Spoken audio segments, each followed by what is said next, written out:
முடிவு வரும். தமிழ்நாடு சிஎம் அவர்கள்கிட்ட மனுவை கொண்டு போறதா இருக்கேன் கூடிய விரைவில். எல்லாருக்காகவும் தமிழ்நாட்டுல இருக்கிற எல்லா முதியோர்களுக்காகவும் இந்த இனிஷியேட்டிவ் எடுத்திருக்கேன். உங்களை காட்டுறேன், எல்லாமே வாங்க. இப்போ நம்மளுக்கான பிஞ்சிங், முதியோர் பிஞ்சிங் அப்படிங்கிறது நார்மலா எல்லாருக்குமே வர்ற ஒரு விஷயம். பட் நம்ம இங்க இருக்கோம் அப்படிங்கிறதுக்காக நம்ம கையில வந்து எதுவுமே இல்லாம தான் நம்ம வந்திருக்கோம் இங்க. எங்களுக்கான இந்த ஆதார் கார்டா இருக்கட்டும், அதான் ஓட்டு நீங்க எல்லாரும் எங்கிட்ட ஒரு கோரிக்கை வச்சீங்க. இந்த முதியோருக்கான பென்ஷன் எங்களுக்கு வேணும், எங்ககிட்ட சரியான ஆதார் கார்டோ ஐடி கார்டோ இல்ல அப்படின்னு சொல்லியிருந்தீங்க.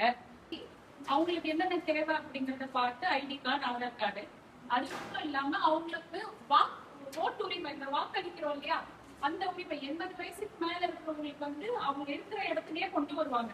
இருந்துச்சுன்னா நீங்க யாருக்கு வாக்களிக்கணுமோ அதை அழிச்சு இருந்த இடத்துலயே நீங்க பண்ணலாம். அது அது உங்களுக்கான உரிமையை செலுத்தி உங்களுக்கான உரிமையை நீங்க பெற்றுக்கணும்.